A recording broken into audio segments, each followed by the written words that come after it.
Good evening, and thank you for joining us on television or on AM 800. Another day of travel turbulence as Air Canada flight attendants defy a back-to-work order and remain out on strike. A strike the Labour Relations Board today deemed illegal. Hundreds of flights have been canceled, with hundreds of thousands of passengers stuck in limbo. CTV's Heather Wright reports. For the third straight day, Air Canada flight attendants are on the pavement rather than in the skies, defying orders to return to work. And if it means folks like me going to jail, then so be it. If it means our union being fined, then so be it. The Canada Industrial Relations Board ordered the roughly 10,000 Air Canada flight attendants to return to work yesterday, after the federal jobs minister asked the Labour Board to intervene just hours into the strike. When the government came in and tried to stop our strike 12 hours after we started, we decided that that was not enough to put pressure on Air Canada to come back to the table. That's all we want. Air Canada, come back to the table. At issue, wages and unpaid work.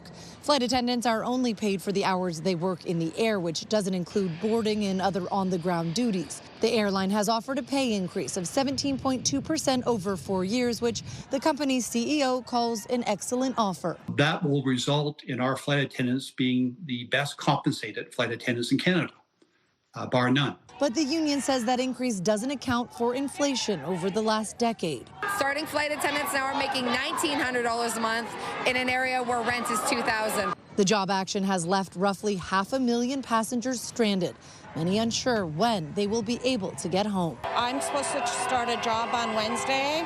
That's not going to happen. Today, the Prime Minister weighed in, calling the impasse disappointing. I urge both parties to resolve this as quickly as possible, and the Minister will have more to say. Minister Hyde will have more to say later.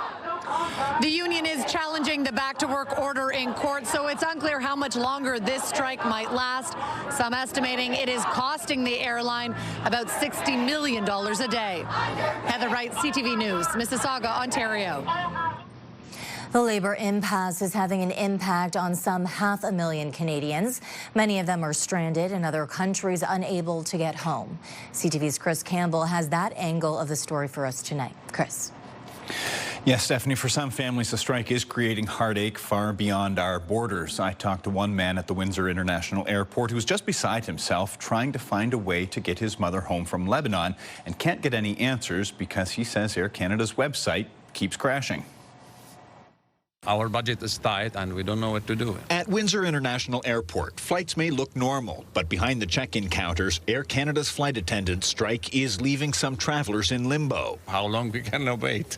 We can wait like 10 days, 5 days, but I don't know when she will come back. Mo Zugaib's mother has been stranded in Lebanon since Saturday when her flight to Montreal was suddenly cancelled. Now they're trying to get some answers and a way home. So we were supposed to leave yesterday and land today, this morning, but we're now not scheduled to fly until Friday, landing on Saturday. Others, like Emily from England, are stranded in Windsor, waiting for the strike to resolve. Sure, it's fortunate in a way because we can spend more time with our family here.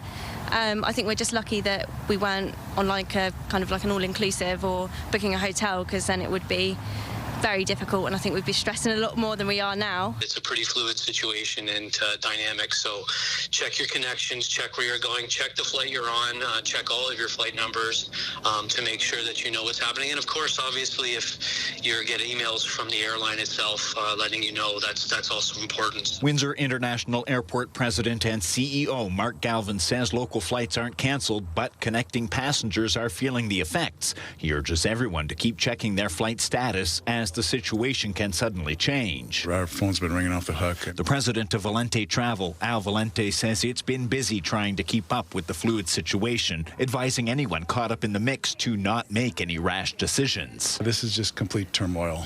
That's the word to describe it. It's a mess, but hopefully we'll get back to some normalcy in the next couple of days. So for now, Stephanie, Windsor flights on Jazz are still running, but travelers connecting overseas or waiting to return home may be stuck for some time. Okay, Chris Campbell, thank you for this tonight.